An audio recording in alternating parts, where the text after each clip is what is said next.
महाराज श्री की दिव्य देशना कुछ ही क्षणों में प्रारंभ होने जा रही है। सभी मान भावों से निवेदन यहीं पर विराजें और कल का ध्यान रखें। कल ठीक 6:15 बजे यहाँ से पूज्य गुरुवर का विहार बाहुबली कॉलोनी की ओर होगा और ठीक 7 बजे उनकी दिव्य देशना बाहुबली नगर के मंदिर के प्रांगण में प्रारंभ हो जाएगी।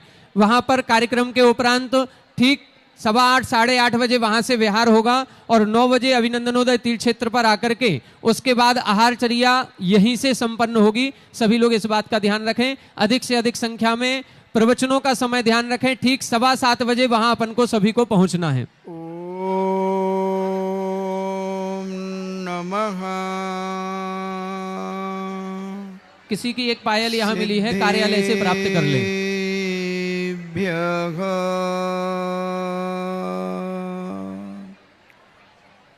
ओम नमः। सिद्धेभ्यः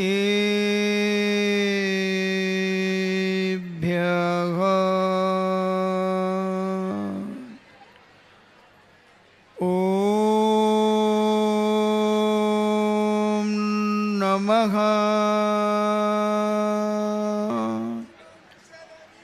सिद्धेभ्यः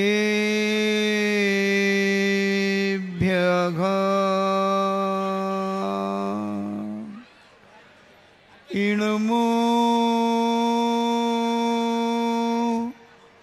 अरिहन्ताणम्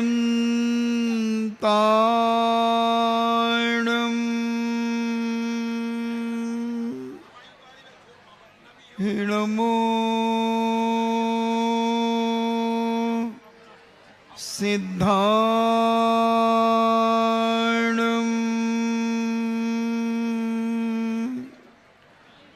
इणमो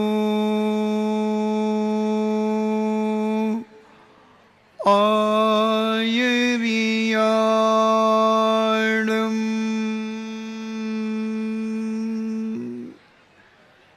इणमो उबज्झायाणम्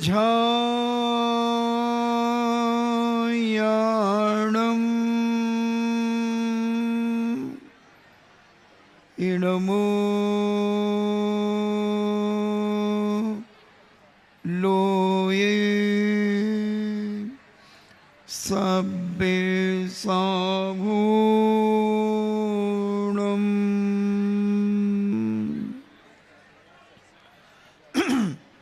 पंच परमेष्टि भगवान की अहिंसामयी बीतराग विश्व धर्म की देवादिदेव 1008 आदि ब्रह्मा आदि सब श्री आदिनाथ भगवान की देवादिदेव 1008 शासन नायक बालु ब्रह्मचारी भगवान महावीर स्वामी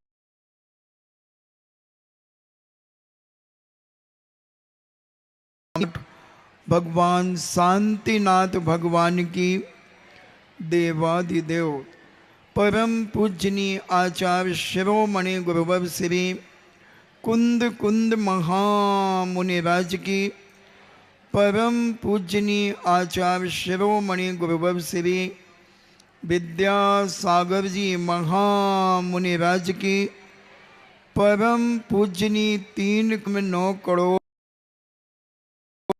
की परम पूजनीय निर्यापक श्रमण मुनि श्री सुधा सागर जी महाराज की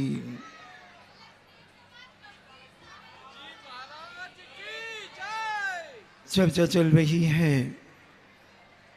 एक पिता अपनी निष्ठुरता पर इतना हठीला हो गया है कि अपनी उस प्यारी सी बेटी को एक कोड़ी के हाथ में सौंप रहा है। जब यह बात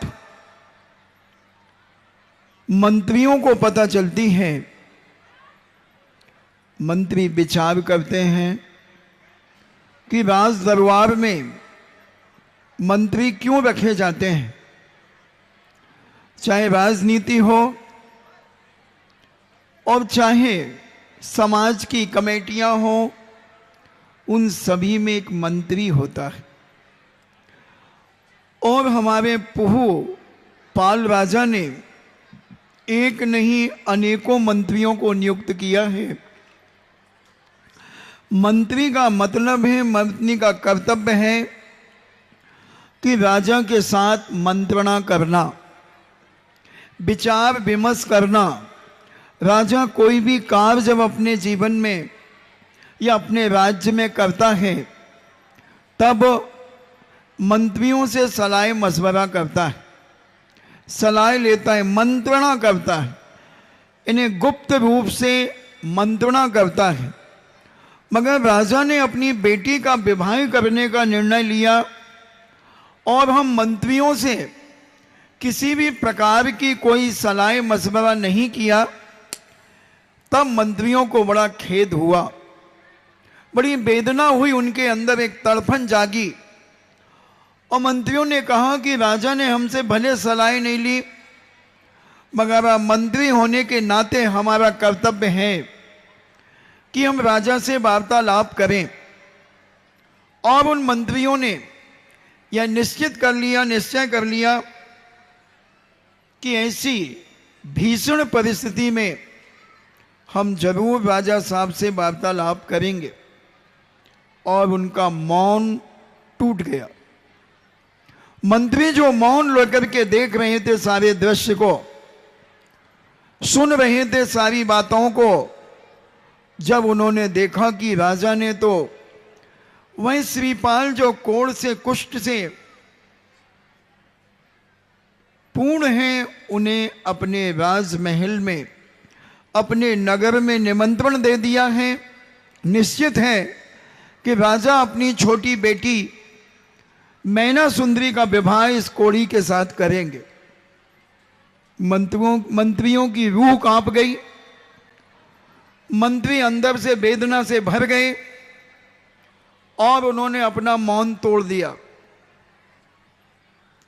कि कहा कि राजन, यह अनर्थ आप क्यों करने जा रहे हैं? इस विषय में आपने कोई परामर्श नहीं लिया। इस प्रकार वचनबद्ध हो जाने का परिणाम क्या होगा, आप थोड़ा सा विचार करें, थोड़ा सोचें। आपकी ऐसी फूल सी कोमल की कलियों के समान आपकी यह बेटी लोकोत्तर में जो सर्वांग सुंदरता को प्राप्त है, कहाँ वह कुष्ठ रोगी और कहाँ वह पवित्र चरित्र को धारण करने वाली, अनेक गुणों से विभूषित ऐसी वह कन्या रत्न, जिसके अंगों पान से उस कोढ़ी कुष्ठी के शरीर से दुर्गंध आ रही है। आपने कदापि कोई विचार नहीं किया। सभी लोग इस विवाह के संबंध में निंदा करेंगे, आपका उपहास करेंगे कि कुलीन कन्या सर्वथा अपने माता पिता के अधीनस्थ होती हैं।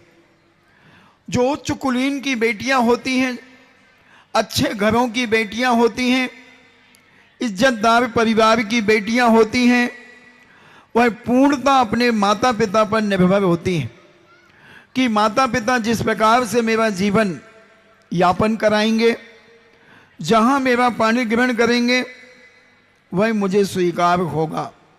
राजन, आप माता पिता के माता पिता हैं और कन्या के अनुरूप योग्य अयोग्य वर के विषय में आप विचार करें, क्योंकि कन्या इस विषय में कुछ नहीं बोलेगी। माता पिता ही स्वतंत्रता पूर्ण विचार कर लेने के बाद विवाह संबंध को स्थिर करें। ये विवेकशील पिता का कर्तव्य होता है। बंधुओं, जो विवेकवान पिता, गुणवान पिता होता है, माँ समझदार होती है, वह सब तरफ से सब पहलुओं को देखकर समझकर कई बार वहां आना जाना बनाकर अपने होने वाले दामाद के और उसके परिवार की जानकारी लेते हैं। यह अज्ञानता बस। राजन, अगर इस बिटिया ने इस बालिका ने कोई अपराध हो गया है तो उसे अपराध को माता पिता कृपा पूर्वक स्नेह और वात्सल्य के कारण उसे क्षमा कर देते हैं। इस समय अहंकार इत्यादि अल्प कसाय के कारण अपने प्राणों को कष्ट देने का उपक्रम रचकर उसको सदैव के लिए दुखी बनाना यह उचित नहीं है। नीतिकारों ने यहां तक कहा है कि बालक, वृद्ध, स्त्री, निर्बल, पशु ये अधीनस्थ एवं शरणागत पीठ दिखाकर युद्ध भूमि से भागने वाले के प्रति क्षत्रिय कभी क्रोध नहीं करता और राजा सदा क्षत्रिय होता है। इस प्रकार की बात जब मंत्रियों ने कही, मगर मंत्रियों ने बहुत कुछ कहा, परंतु राजा के मन में कोई जुआ भी नहीं रहेगा। वो कसाय और अहंकार में इतना गाफिल हो गया, यानी कि चिढ़ गया वह अपनी बेटी से। बेटी ने कोई गलत नहीं कहा था, बेटी ने यही तो कहा था कि पिताजी आप वर को ढूंढें, आप लड़के को ढूंढें, क्योंकि आप मेरे माता पिता हैं, आपका कर्तव्य है। मैं इतनी निर्लज्ज नहीं हूं कि मैं अपने होने वाले पति को मैं स्वयं खोजूं। ये उच्च कुलीन घरानों की बेटियों की क्रिया नहीं है पिताजी, और आप इतने ज्यादा रुष्ट हुए हैं, इसलिए आप दया दिखाइए। मंत्रियों ने यह बात कही, मगर राजा ने इस विषय पर अपनी अनभिज्ञता घोषित कर दी कि मैं इस विषय में अब कुछ नहीं जानता, कुछ नहीं कहूंगा। जिस प्रकार सौभाग्यवश ही अंधे पुरुष के हाथ बटेर लग जाती है, यानी किसी अंधे व्यक्ति को रत्न मिल जाता है चौराहे पर, तो क्या सभी को वह रत्न मिल जाएगा? कोई ऐसा पुण्यशाली जीव होता है। उसी प्रकार श्रीपाल का भी ऐसा सौभाग्य कि उसे एक ऐसी सर्वांग सुंदर कन्या उसके लिए प्राप्त हो रही है। इसका परित्याग कर देने पर बहुत संभव है कि पुनः ऐसा योग्य अन्य वर हमें प्राप्त नहीं होगा। ऐसे महत्वपूर्ण अवसर पर बारंबार नहीं आता। मंत्री ने पुनः कहा, संप्रति आपका हृदय किसी विशेष कारणवश परिवर्तित हो गया है, किंतु भविष्य में इसके लिए बहुत पश्चाताप करना पड़ेगा। जब कोई बालक गलती करता है अंत में बहुत पछताता है। कोई बिटिया भी जब अपने जीवन में गलती कर लेती है तब वह पछताती है। इसलिए राजन, अगर आपने भी ये निर्णय कर लिया है कि मैं इस बेटी का विवाह इस कोढ़ी व्यक्ति से करेंगे, तो आप भी नियम से अपने जीवन में पछताएंगे। जो भी व्यक्ति हाव भाव खो देता है, होश हवास खो देता है और बिना सोचे समझे कोई कदम उठा लेता है, वह अंत में नियम से पछताता है। मैं तो यहां तक कहूं कि कोई पढ़ने वाला विद्यार्थी जब विषय को चयन करता है, अगर वह अपनी सूझबूझ के बल पर और अपने टीचरों की सलाह के बिना जब वह अपने मित्रों के कहने पर कोई विषय ले लेता है, उसकी योग्यता थी सीए बनने की और वो नीट का एग्जाम देने का प्रयास करता है। उसकी योग्यता थी इंजीनियर बनने की और वो सीए बनने की कोशिश करता है। साल दो साल में वह लौट करके वापस आ जाता है, या पढ़ाई छोड़ देता है, या बहुत चिंतित हो जाता है कि मैंने अपने पिता का पैसा और अपना समय बर्बाद कर दिया। ऐसे ही मंत्री सलाह दे रहे हैं राजन को कि राजन, आपको यह पश्चाताप करना पड़ेगा कि मैंने अपनी बेटी एक कोढ़ी के साथ विवाह कर दिया है। यह निश्चित है। इसलिए हम सब लोगों का सादर अनुरोध है कि ऐसी महत्वपूर्ण समस्या का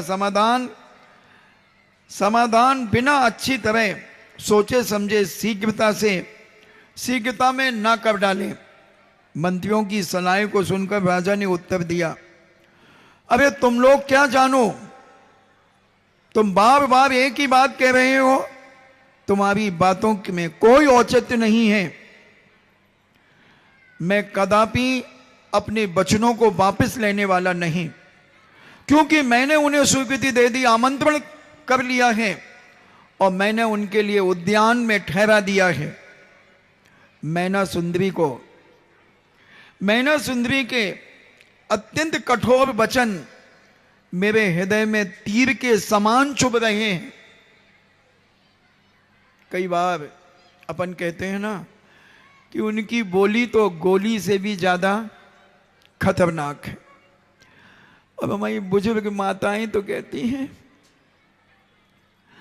भाई हम क्या बताएं, उनने तो ऐसियां कही हैं, ऐसे तीर से चुभे, अब हम अपनी कष्ट कौन से कहें, वे तो सीमा ही पार कर गए। भाई तुम्हें पता है जब उनके पापा मरे थे, उनने जलावे तक के पैसा लिए हैं हमसे, अर्थी बनाने के पैसे लिए हैं, हमारी आत्माएं जानत है। कैसी वेदना से भरती है वह मां, वह धर्म पत्नी।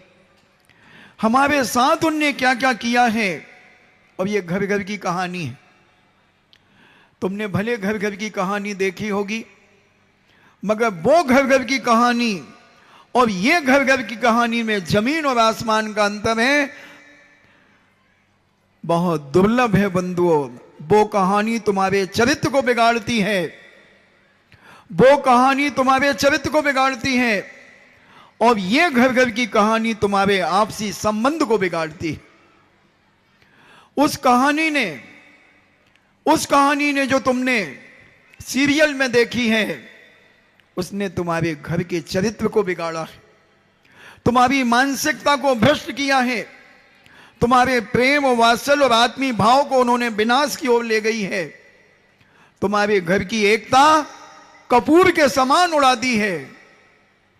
और ये जो बात मैं कह रहा हूं, हमारी उस माता की वेदना, वो जो तीर से चुभे हुए शब्द, वो तुम्हारे रिश्ते में भेद डाल देते हैं, तुम्हारे रिश्ते में विनाश की आग जला देते हैं, तुम्हारे प्रेम और वात्सल्य में वह तहस नहस कर देते हैं। ऐसे कठोर वचन तीर के समान चुभे हैं, उसके मैं कर्मवाद की परीक्षा लूंगा।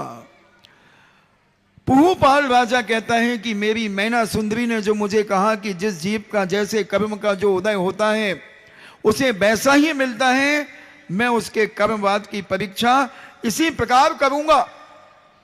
जो होना है वह हो चुका, मुझे निश्चय है, अब कोई मुझे समझाने का प्रयास ना करे, कोई किसी प्रकार से मुझे विरोध करने का प्रयास ना करे। इसके बाद राजा पुहुपाल ने श्रीपाल के इष्ट मित्रों सहित उसे एक उद्यान में ठहरा दिया। कल अपन यहां तक आ गए थे, कल उद्यान में अपन ने व्यवस्थित कर दिया था, और उद्यान में सभी को, जो 700 और कोड़ी कुश्ती थे, उन सभी लोगों को बुला दिया गया था, स्थान दे दिया गया था। और अपनी मैना सुंदरी के पास पहुंचकर उसने कहा, बेटी अब भी अगर एक मौका मैं तुम्हें देता हूं, अब भी मैं तुम्हें समय देता हूं, तुम अपना हठ का परित्याग कर दो एवं अच्छी तरह सोच समझकर कहो कि तुम्हें कैसा वर चाहिए, कैसा पति चाहिए हो। और आज की छोकरी होती, आज की कन्या होती, पिताजी मैंने देखा है। कहां देखा है? भोपाल में। भोपाल में देखा है? क्या करता है? दारू की दुकान है, उससे कर दो पिताजी। ये कुलाचार को भ्रष्ट करने वाली लड़की मानी जाती है, ये दुराचारणी मानी जाती है। मगर हमारी मैना सुंदरी ने कहा, सुनो मैना सुंदरी का जवाब। मैना सुंदरी कहती है, हे पूज्य पिताश्री, मुनि क्रिया में तत्पर रहने वाला प्राणी यदि दर्शन से भ्रष्ट होता है तो वो, और अपने धर्मात्मा प्रचारित करने वाला यदि दया से हीन होता है, विवेक शून्य होकर यदि कोई ध्यान में सफलता पाना चाहता है, अपने क्रोधी स्वभाव में परिवर्तन किए बिना कोई त्यागी होने की इच्छा रखता है, एवं पिता की आज्ञा का उल्लंघन करने के लिए यदि कोई पुत्र अपने आप को गुणवान मानता है, समझता है, तो उसे ये विडंबना नहीं, अब उसे क्या कहा जाए कि पिता ने जो कार्य घोषित कर दिया मुझे साहब से स्वीकार है। मैं पिता की आज्ञा का उल्लंघन नहीं कर सकती अपने जीवन में।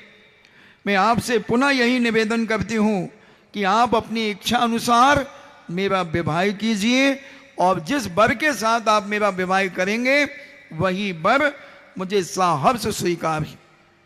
ये गुणवान, शीलवान, कुलाचार से युक्त परिवार की बेटियां अपने माता पिता के लिए यह घोषणा कर देती।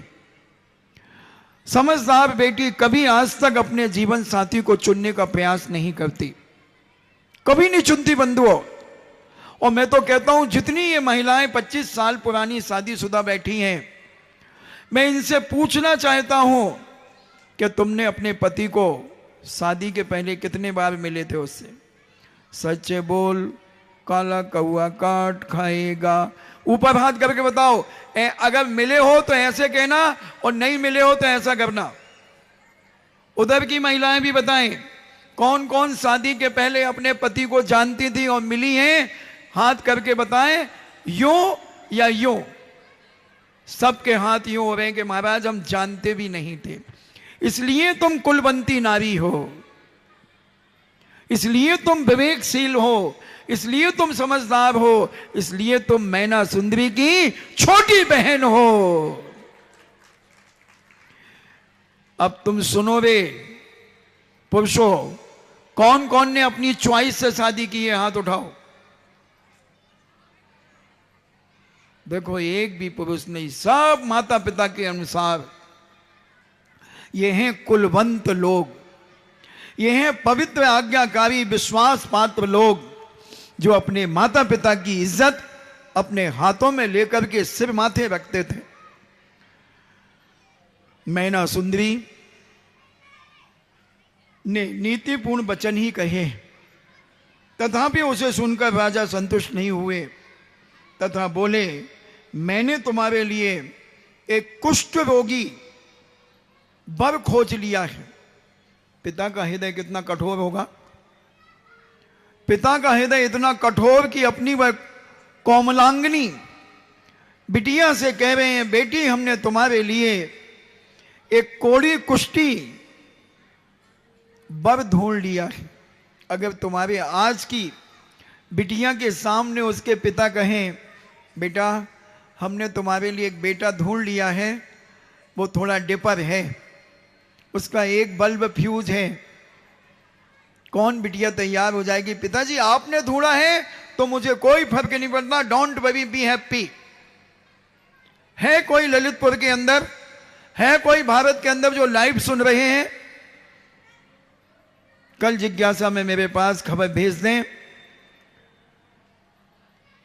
अगर गरीब हैं कोई स्वीकार करेगा, मगर यहां मैना सुंदरी एक राजकुमारी है, एक राजकुमारी है, और उसके पिता ने उसे कहा है कि हमने तुम्हारे लिए कोड़ी कुष्ठी जिसके शरीर से खून और पीप और मवाद बह रही है, वह हमने तुम्हारा जीवन साथी ढूंढ लिया है। एक घटना मुझे स्मरण में आ गई। एक भारतीय नौजवान एक विदेशी कन्या से पाणी ग्रहण कर रहा था और उनकी बात तय हो गई। उस कन्या ने कहा कि विवाह चर्च में होगा, समय निश्चित हो गया। और भारतीय युवा अपने परिवार सहित होटल में रुका हुआ था और 250 लोग चर्च में आकर के बैठ गए थे। 2:20 पर एक दूसरे को बुके प्रदान करना थी। बुके जानते ना आप, एक गुलदस्ता प्रदान करना था। भारत का नौजवान अपने परिवार के सहित होटल में, वह बालिका ठीक 2 बजे चर्च के गेट पर आकर के खड़ी हो गई और अपने हाथ में बुके ली हुई है, इंतजार कर रही है कि मेरा होने वाला, क्या बोलते मंगेतर, क्या बोलते भैया मुझे, मंगेतर तो छोरी को कहते हैं, लड़के को, दोनों को। वाह, वो डोगरी को क्या याद है, गजब। और मंगेतर का इंतजार कर रही थी मंगेतर। 2:45 हो गए, वह आया, क्योंकि भारत के लोगों को समय की कोई कीमत नहीं है इनके पास। और वो जब उसने देखा अपनी घड़ी में कि 2:45 हो गए और 2:19 पर 250 लोग चर्च में आकर के बैठ गए, और जैसे ही उन्होंने एक दूसरे को बुके प्रदान किया, अब उस लड़की ने कहा कि आई एम सॉरी प्लीज, मैं आपसे शादी नहीं कर सकती। उसने कहा क्यों? बोले आपने एक एक व्यक्ति के 25-25 मिनट बर्बाद किए। जिस व्यक्ति को समय की कीमत नहीं, उस व्यक्ति के साथ मैं अपने जीवन साथी बनाने में असमर्थ हूं। 250 गुणित 25 मिनट का गुणा करना, 650 मिनट हो गए, लगभग ज्यादा हो गए, 6250 मिनट के घंटे बनाना जरा कितने होते हैं? 6250 के घंटे 60 का भाग दे दो, 104 घंटे, यानी 4 दिन 4 घंटे। वो कहती हैं कि तुमने हमारे देश के, यानी हमारे 250 लोगों के 4 दिन 4 घंटे बर्बाद किए हैं। ऐसे व्यक्ति से हम अपना जीवन साथी नहीं चुनेंगे। ए बच्चों, चलो हटो यहां से, वॉलेंटियर वेग इनको हटाओ यहां से, उठो, कोई भी एक व्यक्ति इनकी कुर्सी हटा दो यहां से। और वह उसने उसे अपना जीवन साथी नहीं चुना, क्योंकि वह अपने देश के प्रति इतनी समर्पित थी, देश के प्रति इतनी आस्था, विश्वास और श्रद्धा थी उसे, कि आज हमारे देश के 4 दिन 4 घंटे में हमारा देश कितनी उन्नति कर लेता। ऐसा आदर्श, ऐसी ही मैना सुंदरी कहती है कि मेरे पिता के मुख से निकला हुआ एक एक शब्द मैं अपने सिर माथे रखूंगी। पिता ने अगर कोड़ी के साथ मेरा संबंध निश्चित किया है तो मुझे सहर्ष स्वीकार है, किसी भी प्रकार का मुझे कोई खेद नहीं है और मैं संतुष्ट हूं। और उसी समय मैना सुंदरी प्रसन्नता पूर्वक वरण करने के लिए तैयार हो गई। अपने पिता की बात को सुनकर मैना सुंदरी के मन में किसी भी प्रकार का कोई संदेह पैदा नहीं हुआ। और तुम कितने नखरे करती हो, और जितने ये नखरे करती हैं, इनकी जिंदगी में ऐसी ही परेशानियां आती चली जाती हैं। और जो माता पिता के द्वारा बताया हुआ वर, या माता पिता के द्वारा हुआ बताई हुई बिटिया जो अपना जीवन साथी बना लेता है, उसके जीवन में आनंद ही आनंद होता है। अरेंज मैरिज जिसे हम कहते हैं, अरेंज मैरिज जिसे हम कहते हैं, ऐसी वह किसी प्रकार का उसे खेद नहीं हुआ और प्रसन्न चित्त होकर उसने कहा, हे पिताजी, जिस वर को आपने खोजा है वह मेरे पूर्व जन्म के कर्मों का ही फल है। उसे मैं मानकर सहर्ष स्वीकार करती हूं और इस जन्म में आपका चुना हुआ वही वर श्रेष्ठ है एवं अन्य पुरुष मेरे लिए पिता के समान है। कान खोल करके सुनो विवाह करने वालों, बेटियां और बेटे। कितनी बड़ी बात कही उस नारी ने कि जिसके साथ आपने मेरा वरण किया है, वरण करने की बात पक्की की है, इन्हें मेरी फिक्स की है, रोका किया है, इन्हें मेरी सगाई की है या मेरे लिए जो वर खोजा है उसको छोड़ करके सारी दुनिया के पुरुष आपके जैसे पिता तुल्य हैं मेरे।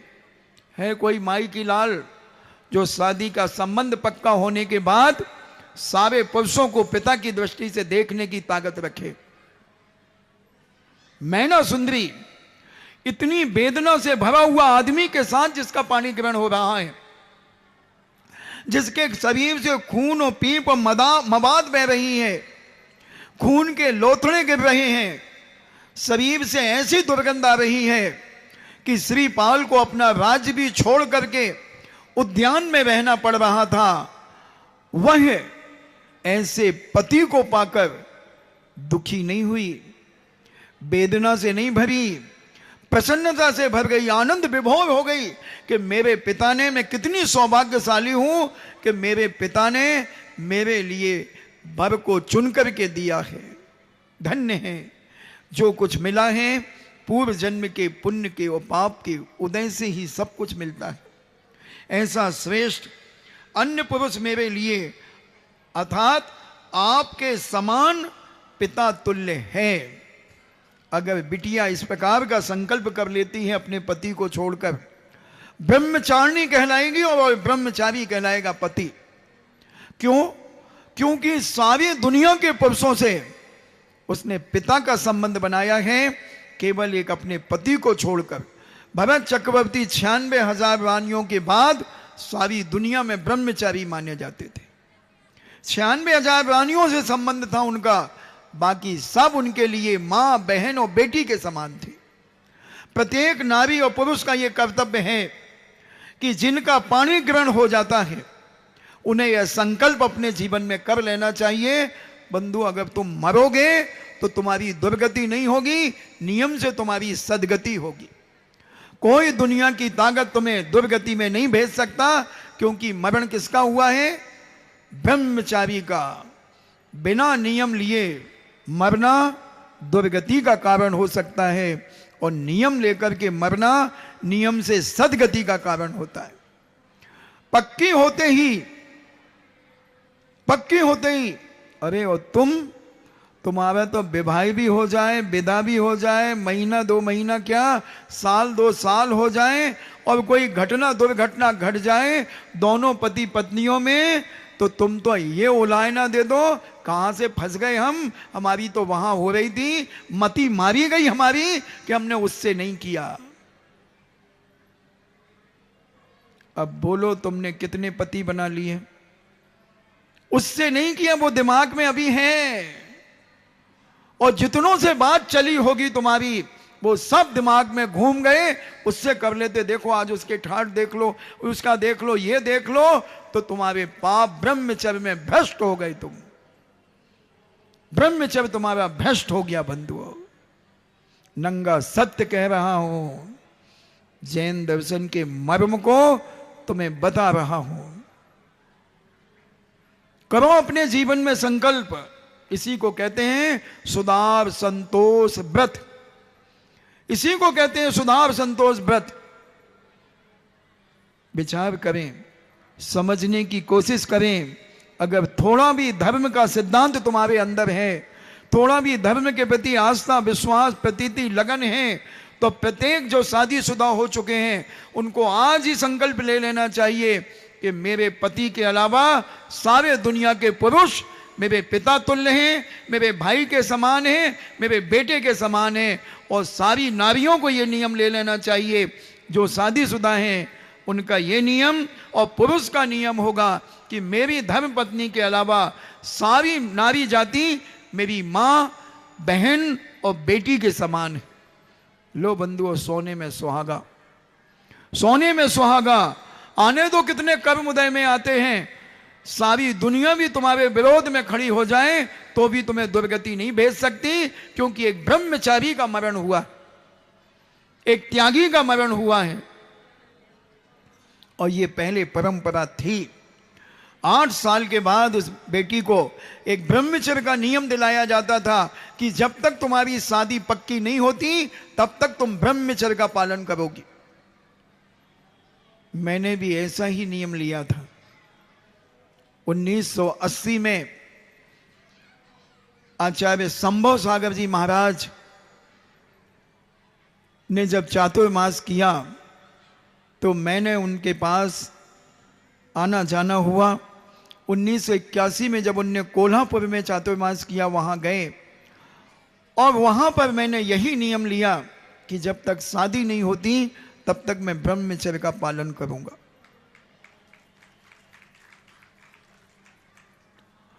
पवित्र हो गई दृष्टि, मन पवित्र हो गया, मन की तरंगें मार ले बस हो गया भजन, आदत बुरी सुधार ले बस हो गया भजन। और ये परिणाम, ये तेज और अगर ये संयम आपका हो जाता है तो आपका चेहरा अलग चमकता है। सूरजमुखी मुखड़ा तेरा चमका दे तू डैश डैश डैश। संयम का बहुत बड़ा प्रभाव पड़ता है बंधुओं, त्याग का बहुत बड़ा प्रभाव पड़ता है, मन की तरंगों को मारने का बहुत बड़ा प्रभाव पड़ता है। हम अपने जीवन में ये संकल्प लेकर के अपने जीवन को धन्य करें, तभी हमारे जीवन की आनंद है बंधुओं। नहीं तो ये रोटी कपड़ा और मकान, जीवन के बस 3 निशान, चड्डी नाड़ा और गठान, इनमें ही जिंदगी तुम्हारी बर्बाद हो जाएगी बंधुओं, खत्म हो जाएगी। कुछ नहीं कर पाओगे अपने जीवन में। ये रोटी कपड़ा और मकान किसके पास नहीं है बंधुओं? किसके पास नहीं है धन दौलत? एक भिखारी जब नोटबंदी हुई तो एक भिखारी के पास कितना पैसा निकला? 1,82,42,310 रुपए एक भिखारी के पास निकले। उसे तुम भिखारी कह रहे हो? जैसे थैलों में ऐसे ठूस ठूस के रखा था, जैसे कागज ठूसे हो, और ऐसा थैला कर करके गिन रहे थे लोग। वीडियो आया था उसका मोबाइल के ऊपर, लोगों ने मुझे दिखाया था। कौन सा मद है तुम्हारे अंदर? भिखारी के पास भी करोड़ों हैं। क्या समझ रहे हो बंधुओं तुम अपने आप को? जब 2004 में मैंने सूरत में चातुर्मास किया, थोड़ा गर्मी का मौसम था तो छत में सामायिक करता था, तो मुझे सामायिक प्रवचन करने के बाद मुझे बच्चों ने कहा कि महाराज जी अभी आप 8:30 बजे उठ जाओगे सामायिक से? मैंने कहा हाँ, क्योंकि उस समय लाइव जिज्ञासा नहीं हुआ करती थी। तो मैंने कहा उठ जाऊंगा। मैं 7:30 बजे प्रवचन करके लौट जाता था। सामायिक से उठने के बाद छत में सामायिक की। बोले देखो महाराज जी वो आदमी आ रहा है, और सूरत में तो लाइटें बहुत स्पेशल लगती हैं, दिन जैसे चमकता है। तो मैं बोले देखो महाराज जी वो आ रहा। मैंने देखा क्या नागरा जूते, made in Japan in Hong Kong, double घोड़ा 5,555 की बोस्की का कुर्ता, परम सुख का जोड़ा, कुर्ते में सोने के बटन, दोनों हाथों में सोने के बटन, और कुर्ते में चेन लगी हुई बटन की, और गले में चेन। बोले महाराज जी इसको देख रहे हो? हमने कहा हाँ देख रहा हूं। कौन है? बोले यही है आदमी। मैंने क्या करता है? बोले और सुनो, इसके 3 मकान हैं, 3-3 मंजिल के, और 25-25 हजार रुपया किराया आता है एक एक मकान का। 3 मंजिल का मकान है। मैंने कहा अच्छा, करता क्या है?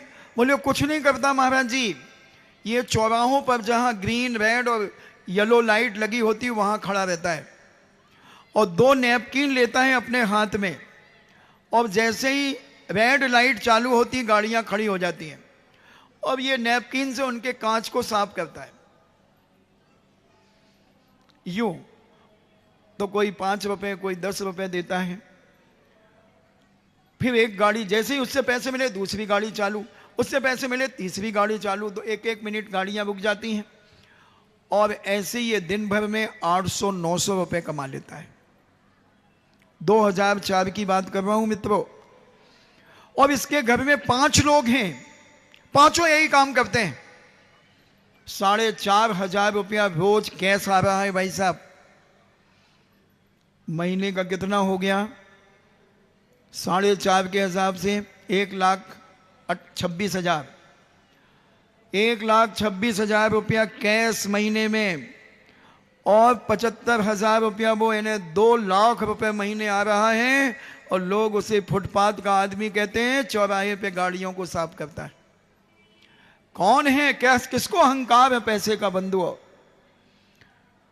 एक भिखारी आज दुबई के अंदर 10-10 हजार रुपया रोज कमा रहा है भीख मांग करके। 24,000 भिखारी पिछले साल पाकिस्तान से दुबई में गए थे।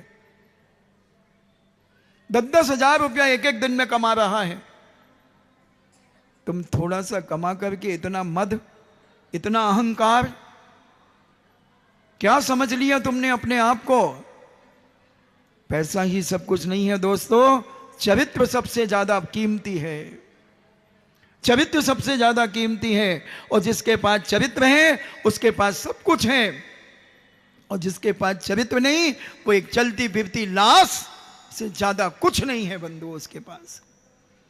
एक नीति आती है, धन गया तो कुछ नहीं गया, स्वास्थ्य गया तो कुछ गया, और चरित्र गया तो सब कुछ चला गया। सब कुछ चला गया। और आज यही हो रहा है बंधुओं। आज हम नौकरी के नाम पर क्या क्या नहीं कर रहे हैं, क्या क्या देने को तैयार हैं, बस नौकरी मिलना चाहिए। और आज सबसे ज्यादा नौकरी किसे मिल रही है? 65% नारी जाति आज नौकरी पर है। 65%। कैसे भी मिले हमें तो नौकरी चाहिए, जो लग जाए, जो चाहे वो ले लो, हमें नौकरी चाहिए। हम इतना पतन हमारे जीवन का, इतनी गिरावट हमारे जीवन की, इतनी निकृष्टता हमारे चरित्र की कि हमने पैसों में अपना चरित्र बेच दिया। हम इतने सड़क छाप हो गए।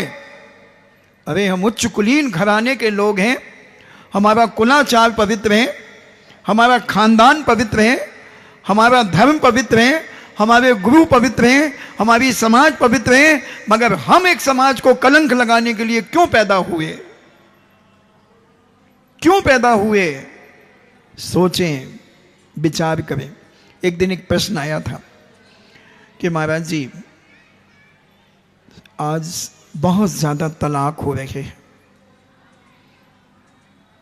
शायद आपके शीलचंद दाऊ ने यह प्रश्न किया था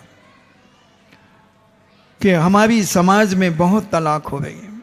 साल 6 महीने में, 1 साल, 2 साल, 3 साल में। तो मैंने सोचा कि क्यों हो रहे होंगे, क्या कारण होगा। फिर हमने सोचा व्यापारियों के यहाँ के तो कम हो रहे होंगे, जो जॉब कहते ना, जो नौकरी करते हैं और जिसने नौकरानी से ही विवाह कर लिया है उसके तलाक ज्यादा हो रहे हैं। कारण मैंने सोचा, सपोज करें, एक उदाहरण देकर के मैं समझाने की बात करूंगा। आप किसी ऑफिस में काम करती हैं और वहां पर 6 बेटियां, 6 लड़कियां हैं और 4 पुरुष हैं उस ऑफिस में। और आपके श्रीमान जहां जॉब करते हैं वहां 4 लड़कियां हैं, 6 पुरुष हैं।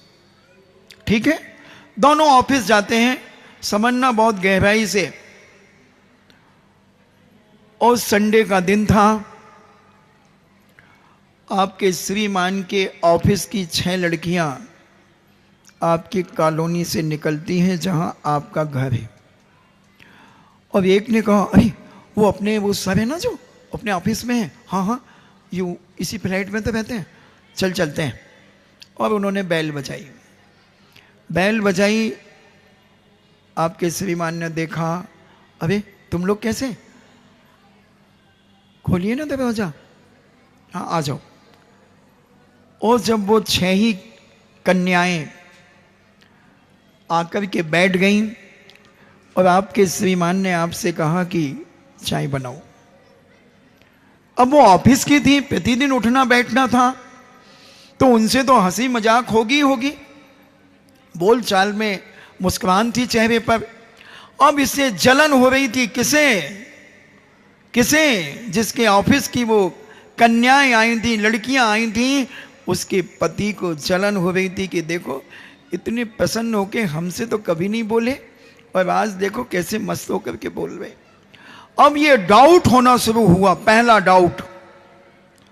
नाश्ता बनाया, खिला तो दिया, मगर अंदर से आग जल रही थी, जैसे गैस जल रहा था ऐसे ही अंदर उसके अंदर जल रही थी। हमसे इतनी प्रसन्नता से आज तक नहीं बोले और इनसे देखो कैसी ठिठोलियां कर रहे, कैसे बोल रहे। पहला डाउट। आई बात चली गई। अगले संडे श्रीमती के ऑफिस के 4 युवा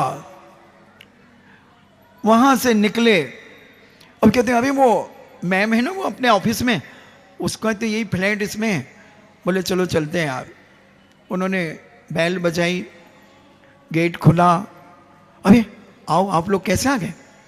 अभी हम लोग यहाँ से निकले थे तो हमने सोचा कि चलो मैम से मिलते चलें। और श्रीमान जी, छुट्टी का दिन था, श्रीमान जी पलंग पर लेटे हुए थे। उसने उठ कर के चद्दर हटा कर के झाँक के देखा, कौन आया? भाई साहब नमस्कार। अच्छा अच्छा अच्छा, हम लोग ऑफिस में हैं मैम के। अच्छा, अब मैम कैसे बात करेंगे उनसे? वो भी हंस के प्रसन्नता से बात करेंगे, चाय नाश्ता बनाएंगे। और श्रीमान जी देख रहे थे। और जब नाश्ता पानी होने के बाद वो चले गए और श्रीमान कहते हैं अच्छा आज तो बड़ी खुश नजर आ रही हो, क्या बात है? क्या बात है? फालतू क्या? मैं फालतू क्या कर रहा हूं? इतनी प्रसन्नता तो मैंने कभी नहीं देखी आपको जो आज आप देख रहे हैं। हाँ, मैं तो भूतनी हूं ना, भूतनी। तो मैं प्रसन्न नहीं दिखती, हमेशा तो मैं प्रसन्न रहती हूं। ज्यादा मत बोला करो। अब ये पहला कटाक्ष। अब ये महीने 2 महीने में ऐसा आना जाना चलता रहा। एक दिन बात बिगड़ गई, डाउट बढ़ता गया। और जब डाउट बढ़ता गया और ऑफिस गए तो लड़की के चेहरे पर कुछ उदासी और तनाव था। ऑफिस के लड़कों ने पूछा क्या बात है मैम, आज गुस्सा सा लग रहा है? अरे जब देखो जब मुझे छेड़ते रहते हैं, भोजन बना के रखती हूँ, सब कुछ करती हूँ, अब कुछ ना कुछ बातों को लेकर के छेड़ देते हैं, मुझे दिमाग खराब कर देते हैं। अच्छा, अब उन लोगों में से उनने सहानुभूति देना शुरू कर दिया। अंधा क्या चाहे? 2 आंखें। अंधा क्या चाहे? 2 आंखें। और जब सहानुभूति मिलने लगी तो पति के प्रति थोड़ा थोड़ा कटाव होने लगा और वहां पर जुड़ाव होने लगा। और एक दिन, साल 2 साल में ये हुआ, अबे तू छोड़ो से, मैं तुझे रख लूंगा। हो गया तलाक, हो गया तलाक। क्योंकि नौकरी वाले थे ना, नौकरानी का क्या भरोसा, नौकर का क्या भरोसा। और अगर व्यापारी होता तो उसके पीछे समाज थी, ए क्या कर रहा है, खबरदार, पंचों ने तेरी शादी कराई थी, पंचों के बीच में हुई थी, समाज में हुई थी। कहाँ जाओगे? पहले समाज की मीटिंग बिठा लो, सारी व्यवस्थाएं व्यवस्थित हो जाती हैं बंधुओं। मैना सुंदरी के ऊपर अगर कोई बात आएगी तो गर्व से कहेगी मेरे पिता ने ये विवाह किया है पुहू पाल ने, वो भी राजा हैं, बैठ करके निर्णय करो। और ऐसी पवित्र भावना से भरकर मैना सुंदरी निष्कपट भाव से वह ये दावा करती है पिता के सामने, पिताजी सारे पुरुष मेरे पिता हैं। मैना सुंदरी का यह निष्कपट वचन भी राजा पूपाल को अच्छा नहीं लगा और उन्होंने बड़े रूखे स्वर में कहा कि तू अत्यंत हठीली है, तेरा स्वभाव नितांत निंदनीय है, तेरा हृदय विवेक से रहित है, मेरी बात को तू मान जा एवं अपने हट को छोड़ दे। किंतु मैना सुंदरी ने पिता के द्वारा बताए हुए वर को ही तत्काल अपने मन में वर्ण कर लिया और उसने उसी समय मन में हृदय में धारण कर लिया कि मेरा पति श्रीपाल है और उसे हृदयंगम कर लिया। इसलिए उसने कहा, पिताजी आप चिंता ना करें, कर्म की गति अत्यंत न्यारी है। शुभ कर्मों का जब उदय होता है तब अनिष्ट वस्तु भी इष्ट हो जाती है और जब विपरीत कर्मों का उदय होता है तो शुभ भी अशुभ हो जाता है और जब तब इष्ट वस्तु भी अनिष्ट हो जाती है। जो होना था सुबह हो गया। इस संबंध में अब कोई विशेष चर्चा करने की आवश्यकता नहीं पिताजी, सब व्यर्थ है। कन्या की बातों को सुनकर जब राजा को यह निश्चय हो गया कि यह अपना हट नहीं छोड़ सकती, तब विवश होकर राजा ने जोशी को बुलाया। जोशी को बुलाया एवं उनके विवाह का शुभ मुहूर्त निकलवाया। जोशी ने विचार कर कहा कि राजन, विवाह का मुहूर्त तो आज ही अत्यंत उत्तम है। देखना, जोशी से विवाह निकलवाया जा रहा है, कुंडली मिलाई जा रही है और हम तो कहते हैं कुंडली मिलाने से क्या होता है।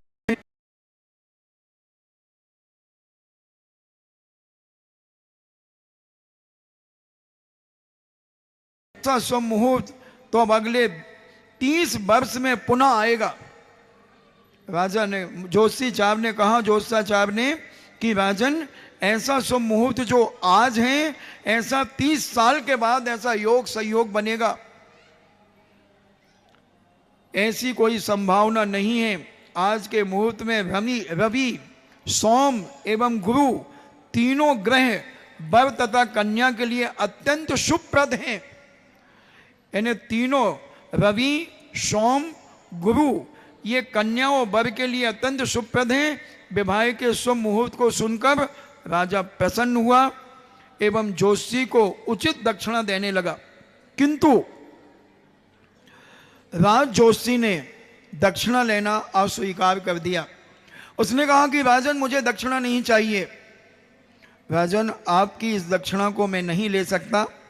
ऐसे अयोग्य विवाह से किसी को प्रसन्नता नहीं है। सभी चिंता तो है, परंतु क्या किया जाए, संसार के सभी प्राणी कर्म के जाल में बंधे होते हैं। कन्या का भाग्य ही जब ऐसा है तब आपको भी क्या दोष दिया जाए, ऐसा क्या दोष दिया जाए। अन्यथा ऐसी उत्तम रूप गुणवान संपन्न सुंदरी का विवाह इस कुष्ठ रोगी के साथ कैसे हो सकता था।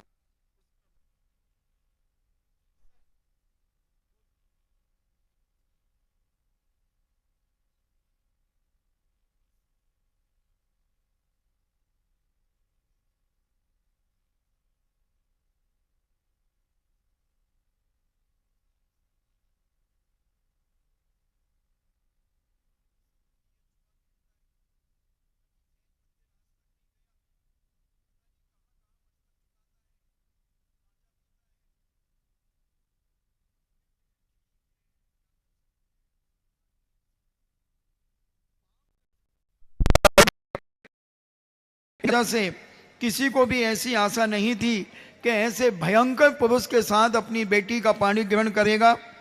आपको आपकी बुद्धिमत्ता कहाँ चली गई राजन। ऐसे कल्पनातीत अनर्थ को करने के लिए आप किस प्रकार तैयार हुए हैं। इस आश्चर्यजनक घटना को देखकर कहा जा सकता है कि निकट भविष्य में आपके राज्य में एक प्रकार की दुखद घटना अवश्य घटित होगी। और घटना होने में टाइम नहीं लगता बंधुओं। अभी आज मुझे बताया गया, हालांकि 4-5 दिन पहले ही बताया था, कि एक शादी होने वाली एक बालिका महिला संगीत में आ रही थी, अपने कोलार शादी कहाँ से आ रही थी। उसकी भाभी साथ में थी, उसके भैया आदि साथ में थे। शादी थी और 10 तारीख को वो आ रहे थे। क्या एक्सीडेंट हुआ, वो बिटिया भी शायद मरण को प्राप्त हो गई। कुछ नहीं कहा जा सकता जीवन के पलों में, इसलिए विवेकपूर्ण कार्य हम अपने जीवन में करना चाहिए। जोशी इस प्रकार भर्त्सना युक्त वचन कहकर दक्षिणा लिए बिना अपने घर लौट गया। इसके बाद संपूर्ण नगर में जब चारों तरफ एक ही चर्चा विवाह की शुरू हो गई, जिसे देखो सोते बैठते उठते जागते चलते फिरते हर समय मैना सुंदरी के विवाह की आलोचना होने लगी। तुम्हारे यहाँ भी जब कोई घटना दुर्घटना किसी के परिवार में घट जाती तो उसकी आलोचना शुरू हो जाती है। ऐसी आलोचना शुरू होने लगी, समालोचना हो रही थी। जो भी इस बात को सुनता वह राजा की बुद्धि को निंदा करता। राजा कैसा मूर्ख है कि बेटी ने इतनी अच्छी बात तो कही थी कि पिताजी आप मेरे लिए वर को ढूंढिए, मैं क्यों खोजूं। आप जब बड़े हैं, पिता हैं, पिता का कर्तव्य है कि अपनी बेटी के लिए वर ढूंढे, बेटा ढूंढे। और बेटी ने ये बात कही तो पिता इतना चिढ़ गया, कसायों में इतना आ गया कि वह इतना अहंकार में आ गया कि उसने अपनी बेटी के लिए एक कोढ़ी से शादी करने की बात कर ली। कैसा अहंकार पिता है, अहंकारी पिता है कि अपनी इतनी सर्वांग सुंदर बेटी का विवाह एक कोढ़ी से कर रहा है। निश्चित ये अहंकारी है, और ऐसे अहंकारी के जीवन में निश्चित कोई ना कोई घटना दुर्घटना जरूर घटेगी। यह विचार विवाह के प्रबंध होने लगे, सामान छुटाए जाने लगे। यह देखकर मंत्रियों ने एक बार पुनः राजा का ध्यान इस अनुचित के ऊपर जोर दिया और कहा कि राजन अभी भी कुछ नहीं बिगड़ा है। सुबह का भूला शाम को अगर घर लौट के आ जाता है तो मैं उसे भूला नहीं कहता, उसे डिज्नीलैंड का झूला कहता हूं। यानी जब जागे तब सवेरा है। मगर राजा इतना हठी हो गया, वह मानने को तैयार नहीं। परिणाम कदापि अच्छा नहीं हो सकता। एक बालिका के प्रति किए जाने वाले इस अनीति का समर्थन कोई भी सहृदय से नहीं करेगा, कोई भी अपने अंदर के परिणामों की निर्मलता से नहीं करेगा, और कोई भी आत्मजा के प्रति कठोरतम व्यवहार करने पर आप तुले हुए हैं। देखिए, स्वयं सोच लीजिए, हम लोग तो केवल औचित्य एवं अनुचित्य की ओर आपका ध्यान आकर्षित करने की चेष्टा कर रहे हैं। इस बात को करना या न करना संपूर्ण रूपेण आप पर ही निर्भर है। परंतु स्मरण रहे कि जो राजा अपने मंत्रियों के हितकारी वचनों को नहीं सुनता, उसका भविष्य शोचनीय होता है, दुखदायी होता है। क्या आप इन बातों को नहीं जानते? युद्ध के स्थल से भाग जाने वाला योद्धा, क्रोध से रहित वीर, क्रोध युक्त मुनि, विवेक शून्य दाता एवं विवाद परायण साधु स्वतः ही नष्ट हो जाते हैं। विचार करिए, इस प्रकार हमेशा उदास रहने वाला योगी, अपना भेद बता देने वाला चोर, जीव के बस में पड़ा हुआ रोगी, उधार देने वाला सूदखोर व्यापारी, व्रत करने वाली वेश्या, स्वतंत्रता पूर्वक दूसरों के यहाँ जाने आने वाली कुलीन स्त्रियां, लोभ करने वाला तपस्वी एवं क्रिया रहित पात्र नष्ट हो जाता है। आपको विशेष क्या कहा जाए राजन, आप स्वयं बुद्धिमान हैं।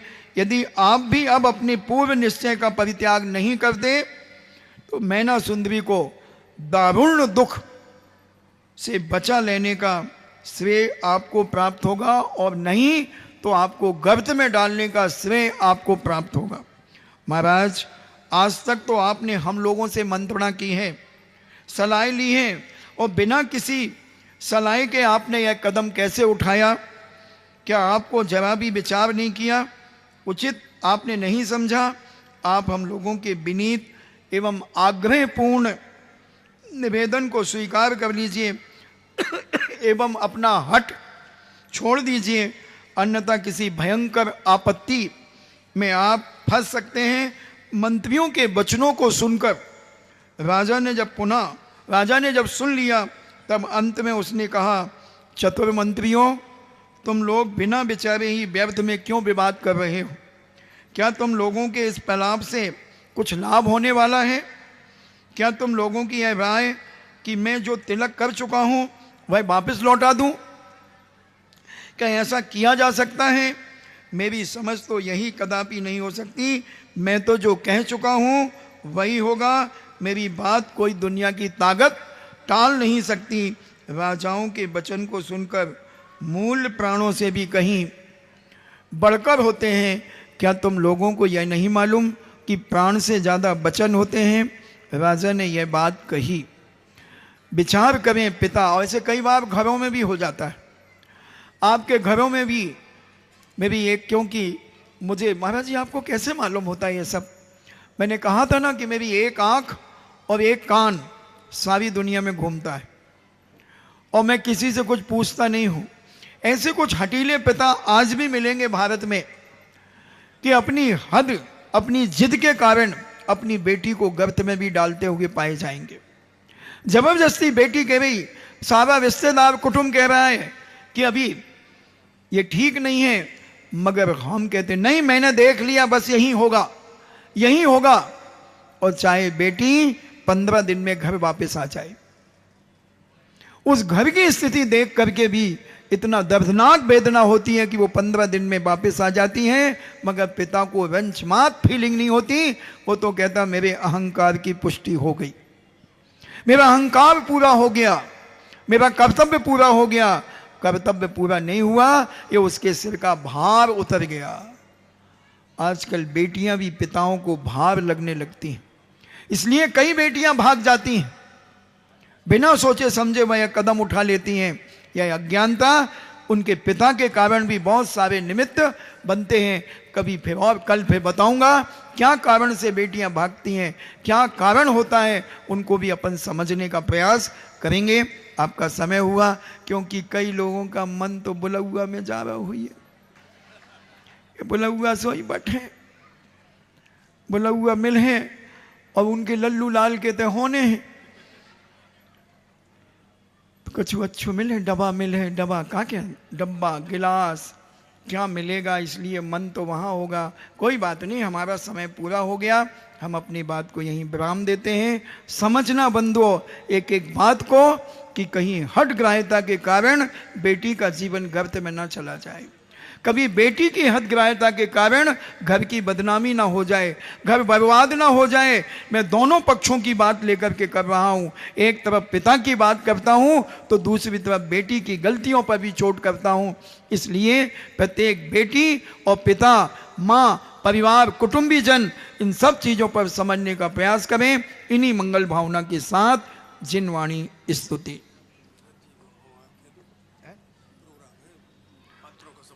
अभी विद्यासागर व्यायामशाला के युवाओं का सम्मान समारोह है, वो भी अपने है सभी पात्रों का, और जो पात्र बने हुए हैं आपके पंच कल्याणक प्रतिष्ठा आदि में, उन सभी का सम्मान विद्यासागर व्यायामशाला के द्वारा, तुम लोग के द्वारा, इनके द्वारा होने जा रहा है।